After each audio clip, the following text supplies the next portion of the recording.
Hello everyone. Hi. Namaste. This is Sagar Patel. First of all, tell me how are you? I hope and I pray to the God, my all viewers and readers will always fine, always happy. Today I am here with a new English poem, The Voice of the Rain. It is very interesting, very amazing, very inspiring, a funny poem. It is written by a great English poet Walt Whitman. I want to say something about the poet. Walt Whitman was an American poet, but his father was a British and his mother was a Dutch. Because his all education, teaching, uh, all life survived in America, so he was an American. He was born on 31st May 1819. He was not only a great poet but also a great journalist and a patriot. He was a great teacher among his children. He was eight brothers, and he was second elder brother of his parents. He left the world on 26 March 1892. Now we discuss about the poem. The in this poem, the rain and the music are compared to each other. Both of them rise from their sources and help the people world and once again come back to their sources. मतलब कि जो इस कविता में कवि ने क्या किया कि बारिश की बूंदों की तुलना संगीत के स्वर से की है, संगीत से की है कि जैसे जो संगीत होता है वो कहाँ से निकलता है, अपने स्रोत से निकलता है, अपने सोर्सेस से निकलता है। जैसे कि ढोलक हो गया, वायलिन हो गया, गिटार हो गया, पियानो हो गया, यहाँ तक कि जो हम लोग डीजे देखते हैं, यानी इसमें से स्वर निकलता है, ये लोगों के कानों तक पहुँचता है, उनके मन को खुश करता है, उन्हें इंटरटेन करता है और वापस अपने ही स्रोत पे लौट के चला आता है। उसी प्रकार बारिश की बूंदें होती है। उसी प्रकार क्या होती है बारिश की बूंदें, वो कहाँ से उठती है, उनका स्रोत क्या होता है, पृथ्वी पर से उठती है, समुद्र में से उठती है, नदियों से उठती है, बहुत जब गर्मी का मौसम होता है। और ये वातावरण में बारिश की बूंदें क्या होती है, हवाओं के बीच में जाके छिप जाती हैं, बादलों में खो जाती हैं और वापस फिर से वो क्या करती है, बारिश का रूप लेके पृथ्वी पे पानी में, नदी में, समुद्र में गिर जाती है। यानी जहाँ से उठती है वहीं पे चली जाती है। ठीक है, और यही दोनों चीज़ों का सेम यहाँ पे कंपेयर किया गया है। और एक चीज़ मैं बताऊंगा कि this is a subjective poem because there is a poet involved himself in this poem. In this poem, showing the communication into the poet and the rain. So don't take the more time and let's see. It is very interesting poem. So and I request to all of you watch till in and like, subscribe and share my video. Thank you. Let's see. जैसा कि screen पे पूरी कहानी दिख रही है आप लोग को, हम लोग देखते हैं पोएट और वॉइस ऑफ द रेन के बीच का जो कम्युनिकेशन है, वार्तालाप को हम लोग चेक करते हैं। ठीक है, तो पहले लाइन में पोएट है जो पूछता है वॉइस से। ठीक है, उस रेन की जो वॉइस थी, जो आवाज़ थी, उससे पूछते हैं, क्या पूछते हैं, इन हु आर दाउ। देखिए आर्ट वर्ड पहले के इंग्लिश में यूज होता था, दाउ दाउ भी पहले के इंग्लिश में यूज होता था। आर्ट को अब हम लोग आर के रूप में लिखते हैं, दाउ को यू, यानी पूछ रहे हैं कि तुम हो कौन। सेड आई, मैंने पूछा, to the soft falling shower. Soft मतलब कोमल, फॉलिंग मतलब गिरना, शॉवर मतलब बौछार, लेकिन यहाँ पे बारिश की बूंदें होगा। मीन्स की मैंने बारिश की गिरती हुई कोमल बूंदों से पूछा कि तुम कौन हो। विच स्ट्रेंज टू टेल, स्ट्रेंज मतलब विचित्र होता है। ठीक है, जिसने बड़े विचित्र तरीके से मुझे जवाब दिया, यानी यह बहुत विचित्र बात है कि उसने मुझे जवाब दिया कि वह है कौन। इज हियर ट्रांसलेटेड, जिसे नीचे क्या किया गया, यहाँ नीचे उसे मैंने बताया है। अब क्या जवाब दिया, तीसरे लाइन में देखिए उनका जवाब सुनिए, वॉइस ऑफ द रेन की जवाब।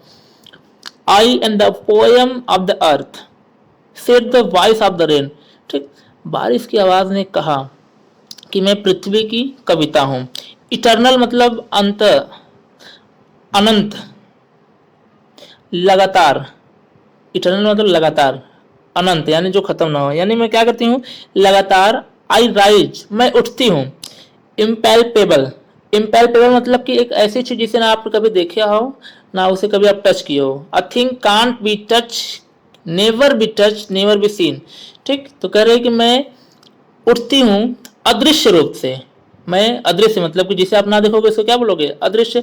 यानी मैं लगातार अदृश्य रूप से उठती हूँ आउट ऑफ द लैंड। कहाँ से भाई, लैंड मतलब भूमि, पृथ्वी से। In the bottomless sea, bottomless का मतलब होता है गहरा या फिर अथाह, सी मतलब सागर। यानी मैं गहरे सागर से और पृथ्वी से लगातार अदृश्य रूप से क्या करती हूँ, उठती हूँ। अपवर्ड टू हेवन, किधर, अपवर्ड मतलब ऊपर की ओर, टू हेवन स्वर्ग, हेवन मतलब स्वर्ग होता है, यानी स्वर्ग की ओर मैं क्या करती हूँ, उठती हूँ। अब स्वर्ग की तरफ तो जाएगा नहीं, स्वर्ग का मतलब आकाश की तरफ, ठीक है। स्वर्ग का मतलब क्या होता है, आकाश। यानी कि मैं लगातार अदृश्य रूप से पृथ्वी और समुद्र से ऊपर की ओर, आकाश की ओर उठती हूँ। क्लियर हो रहा है ना। वेंस, हाँ वेंस मतलब होता है जहां से या फिर जहां पर। Vaguely form all together change in at the same, ठीक है।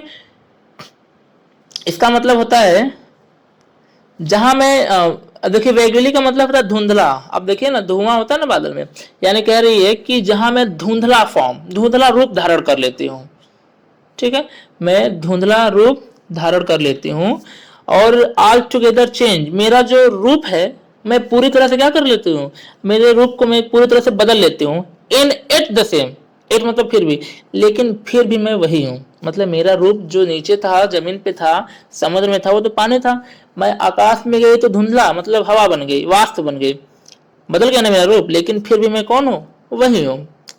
आगे क्या कह रही है, I descend to lave the drought atomic dust layer of the globe. अब देखो डिसेंड का मतलब है तो उतरना, उसमें चढ़ रही थी, इसमें क्या कर रही, उतरेगी। मैं उतरती हूँ। टू लेव, लेव मतलब नहलाना होता है फिर धुलना होता है, ठीक, धुलने के लिए। किसको भाई, ड्रॉट्स मतलब सूखा को। एटॉमिक मतलब होता है छोटे छोटे पार्टिकल, कण, एटम से बनाए। एटम मतलब परमाणु, परमाणु कैसा होता है, छोटे छोटे पार्टिकल्स होते हैं ना, उसी की बात हो रहा है।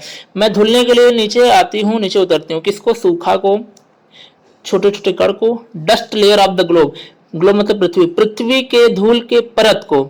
In all that in them, और उन सभी चीजों को, और उन सभी चीजों को। विदाउट मी वर सीड्स, जो मेरे बिना सिर्फ बीज है। ओनली क्या है, बीज है। लेटेंट अनबॉर्न, ठीक। अब देखिए लेटेंट, लेटेंट का मतलब होता है छिपा हुआ, और अनबर्न का मतलब जो अभी तक पैदा भी ना हुआ। यानी कि मैं उन बीजों को, उन बीजों की मैं बात कर रहा हूं जो अभी तक पृथ्वी के अंदर ही हैं, छिपे हुए हैं, जो अभी तक बाहर वो पैदा भी नहीं हुए हैं। मैं उन सब चीजों को क्या करने आई हूँ, धुलने आई हूँ नीचे। यानी अगर दोनों लाइन को एक साथ बोला जाए तो बोलोगे कि कविता, इस कविता में जो वॉइस है वो क्या कह रही है, जो रेन की वॉइस है वो कह रही है कि मैं नीचे पृथ्वी पर सूखा को, छोटे छोटे पार्टिकल्स को, कण को, और पृथ्वी पे धूल के परत को, और मेरे बिना जो मात्र सिर्फ बीज है, जिसमें अभी फसल आना बाकी है, उन जो अभी तक पैदा भी नहीं हुए, जो पृथ्वी के अंदर छिपे हैं, इन सब चीजों को मैं क्या करने आती हूँ, धुलने आती हूँ। समझ में आ रहा है। आगे देखिए, इन फॉर एवर, और हमेशा, बाई डे इन नाइट, दिनों रात। I give back like, I give back life to my own origin, इसको समझिएगा। आई गिव मैं देती हूँ, बैक लाइफ दोबारा जीवन, टू माई ओन ओरिजिन।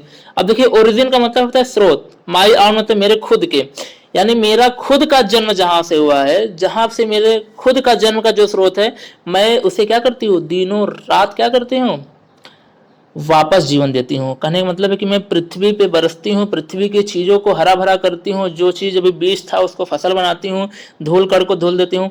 यानी पृथ्वी ही तो मेरा स्रोत है, मैं वहीं से तो पैदा हुई हूँ, और मैं उसी को क्या करती हूँ, लगातार धुलती हूँ। In make pure in beautify it, और उसे क्या करती हूँ, शुद्ध करती हूँ और सुंदर बनाती हूँ। समझ में आया। आगे देखिए, देखिए अब आगे ब्रैकेट के अंदर दिया है, मतलब कि ये पोयम में जो रेन है वॉइस उसकी, वो खुद ये बात नहीं कह रही, ये पोएट कह रहा है, इसलिए इसको ब्रैकेट के अंदर दिया है। ठीक, देखते हैं। फॉर सॉन्ग, क्योंकि गाना, म्यूजिक, संगीत की बात है, क्योंकि जो संगीत होता है, इशूइंग मतलब निकलना, फ्रॉम इट्स बर्थ प्लेस, वो अपने जन्म स्थान से निकलती है, मतलब कि जहाँ से उसका स्रोत होता है, जो उसका सोर्स होता है, वो वहाँ से क्या करती है, निकलती है। जैसे कि वायलिन, गिटार, पियानो, ये सारी चीज़ें अपने जहाँ से आप बजाओगे उस स्रोत से निकलती है। ठीक, आगे, आफ्टर फुलफिलमेंट, अपना काम पूरा करने के बाद, वंडरिंग, घूमते हुए, रेक्ड और अनरेक्ड, कोई ध्यान दे या ना दे, ड्यूली, उचित समय पर, विथ लव, बड़े प्यार से, रिटर्न्स, वापस लौट आती हैं।